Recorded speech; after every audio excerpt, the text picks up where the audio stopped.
आज दिल्ली के मुख्यमंत्री अरविंद केजरीवाल जी को ईडी ने राउज एवेन्यू कोर्ट में पेश किया। राउज एवेन्यू कोर्ट में मुख्यमंत्री अरविंद केजरीवाल जी के लिए दलीलें वकीलों ने नहीं रखी। अरविंद केजरीवाल जी ने खुद मात्र 7 मिनट की एक स्टेटमेंट में इन्फोर्समेंट डायरेक्टोरेट के सारे केस को ध्वस्त कर दिया। वो मात्र 7 मिनट के लिए बोले, लेकिन वो 7 मिनट में ईडी का केस कितना निराधार है, कितना बेबुनियाद है, बिना किसी कारण के एक सिटिंग चीफ मिनिस्टर को उठाया गया है, ये मात्र 7 मिनट में दिल्ली के मुख्यमंत्री अरविंद केजरीवाल जी ने कोर्ट के सामने रख दिया। क्योंकि कोर्ट की प्रोसीडिंग बंद कमरे के अंदर होती है। जो वकील वहां पे मौजूद थे, जो जज वहां पे मौजूद थी, जो मीडिया वाले वहां पे मौजूद थे, उन्होंने तो अरविंद केजरीवाल जी की इस बात को सुना, लेकिन पूरा देश और पूरी दुनिया अरविंद केजरीवाल जी की बात को सुन सके, इसलिए जो स्टेटमेंट उन्होंने आज राउज एवेन्यू कोर्ट में रखा, उसको मैं आप सभी लोगों के बीच में पढ़ के सुना रही हूं। अरविंद केजरीवाल जी ने राउज एवेन्यू कोर्ट के सामने ये कहा, यह केस पिछले 1.25 साल से चल रहा है। 17 अगस्त 2022 को सीबीआई का पहला केस फाइल हुआ था और 22 अगस्त 2022 को ECIR फाइल हुई थी। मुझे गिरफ्तार किया गया है। ना तो किसी कोर्ट ने मुझे दोषी तक करार दिया है और ना ही मेरे ऊपर कोई मुकदमा चला है, ना ही मेरे ऊपर कोई आरोप तय हुआ है और ना ही मेरे ऊपर कोई आरोप लगे हैं। अभी तक इस केस में सीबीआई ने 31,000 पेज कोर्ट में फाइल किए हैं और 294 विटनेस को एग्जामिन किया है। ईडी लगभग 162 विटनेस को एग्जामिन कर चुकी है और 25,000 पेज फाइल कर चुकी है। इन सारे विटनेस और कागजों को मिलाकर मुझे क्यों गिरफ्तार किया गया है? मेरा नाम सीधे सीधे सिर्फ 4 स्टेटमेंट में आता है, उसे मैं आपके सामने रखने की इजाजत चाहता हूं। मेरा नाम 4 जगह आ रहा है। सबसे पहले है सी अरविंद मनीष सिसोदिया जी के सेक्रेटरी थे।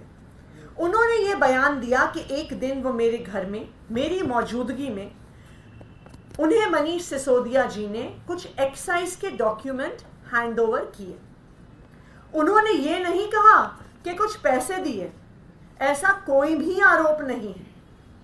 मैडम, मेरे घर में ढेरों विधायक, मंत्री और अधिकारी आते हैं, उनके सेक्रेटरी आते हैं, वो आपस में खुसुर पुसुर करते हैं और डॉक्यूमेंट भी एक्सचेंज करते हैं।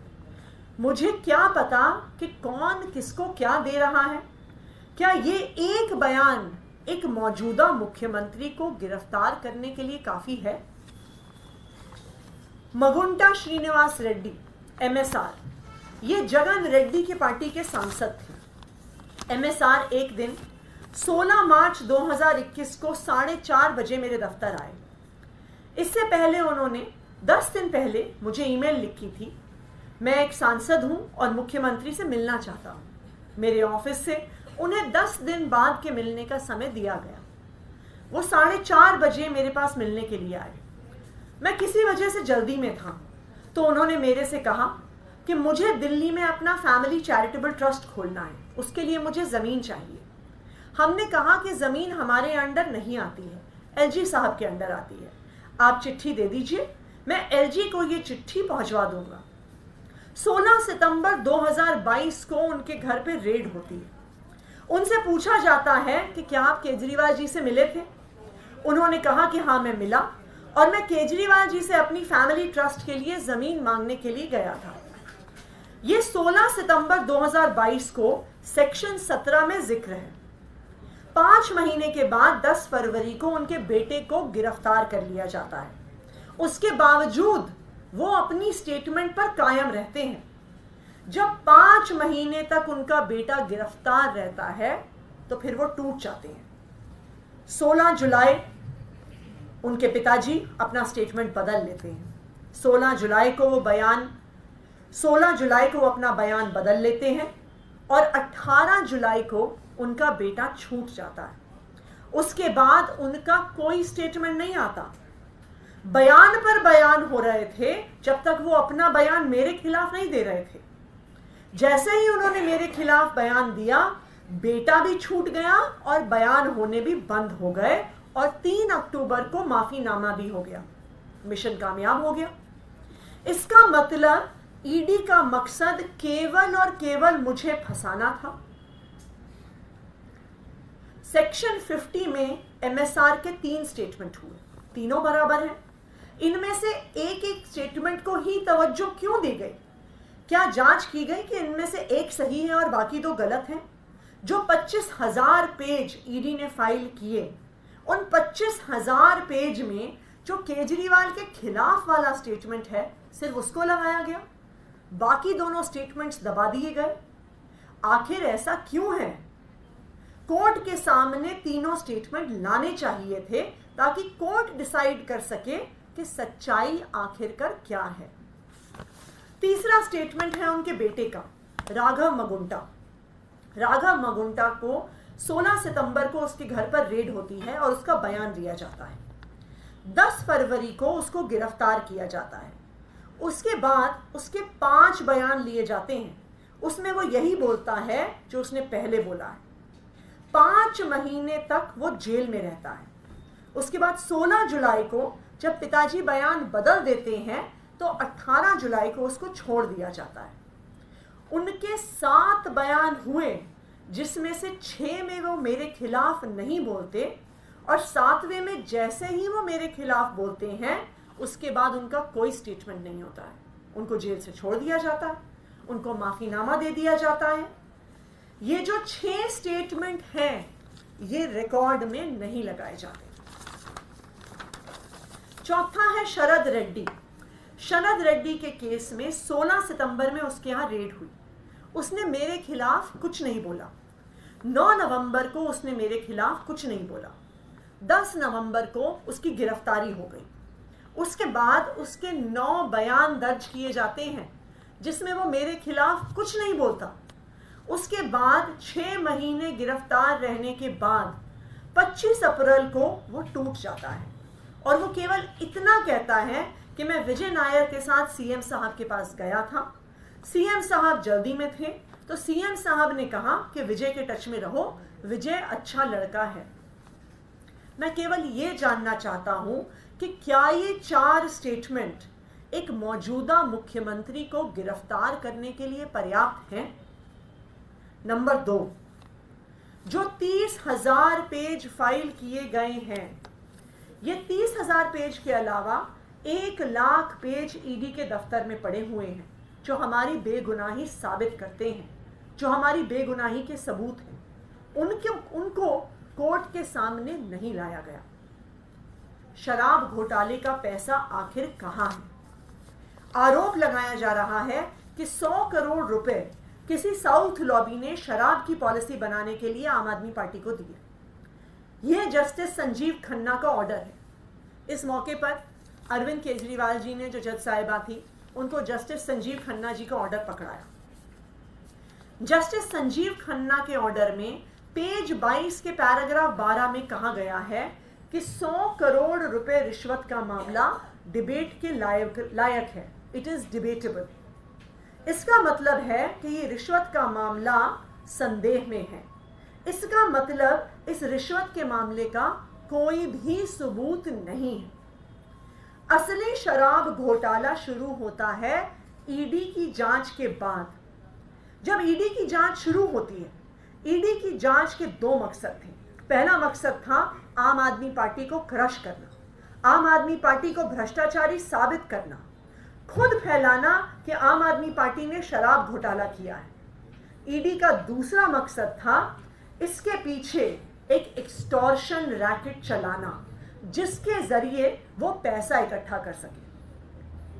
शरद रेड्डी के केस में शरद रेड्डी को जमानत 2 कारण से मिली। सबसे पहले, शरद रेड्डी ने मेरे खिलाफ बयान दिया और शरद रेड्डी ने गिरफ्तार होने के बाद 55 करोड़ रुपए का चंदा भारतीय जनता पार्टी को दिया। गिरफ्तार होने के बाद 55 करोड़ रुपए के बॉन्ड शरद रेड्डी ने खरीदे और उसके बाद उसे जमानत मिल गई। इससे मनी ट्रेल साबित हो जाता है। गिरफ्तार होने के बाद उसने 55 करोड़ रुपए का चंदा भारतीय जनता पार्टी को दिया। भारतीय जनता पार्टी में यह पैसा सीधा तौर पे उनके अकाउंट में गया। इससे मनी ट्रेल साबित होती है। यही पूरी जांच का मकसद था कि एक तरफ आम आदमी पार्टी को क्रश करना, एक स्मोक स्क्रीन क्रिएट करना और पीछे से एक्सटॉर्शन करना।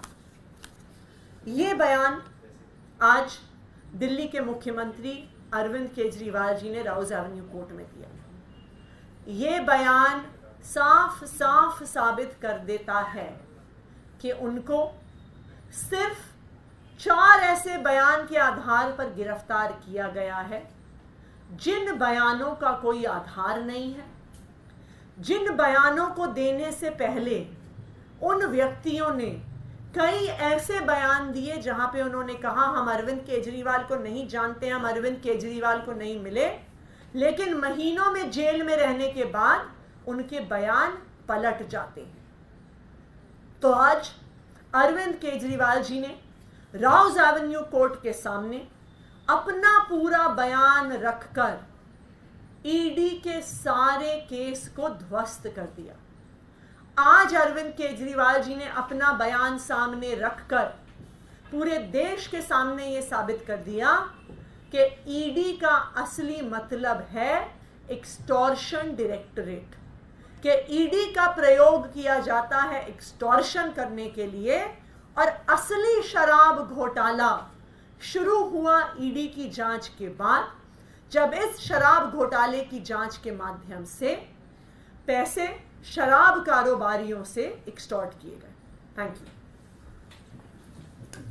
एक सवाल ये पूछा जा रहा है कि क्या केजरीवाल जिस तरीके से लगातार प्रेस कॉन्फ्रेंस कर रही हैं, संदेश पढ़ रही हैं अरविंद केजरीवाल, क्या वो अरविंद केजरीवाल की जगह ले लेंगे आने वाले समय में? देखिए, सुनीता केजरीवाल जी अरविंद केजरीवाल की पत्नी है। अरविंद केजरीवाल का पूरा परिवार, आम आदमी पार्टी के हर नेता का पूरा परिवार शुरू से इस संघर्ष में आम आदमी पार्टी के साथ खड़ा रहा है। अरविंद केजरीवाल जब से इंडिया अगेंस्ट करप्शन मूवमेंट में आए, जब से आम आदमी पार्टी बनी, उस पूरे संघर्ष में उनका पूरा परिवार उनके साथ एक चट्टान के तौर पर खड़ा रहा है, उनको सपोर्ट किया है। इस उतार चढ़ाव वाले सफर में, इस संघर्ष में सुनीता केजरीवाल जी, उनके बुजुर्ग माता पिता, उनके दोनों बच्चे हमेशा अरविंद केजरीवाल जी के साथ खड़े रहे हैं, आम आदमी पार्टी के साथ खड़े रहे। आज भी इस मुश्किल समय में भी उनका पूरा परिवार इस संघर्ष में साथ में है और इस संघर्ष में साथ में रहेगा।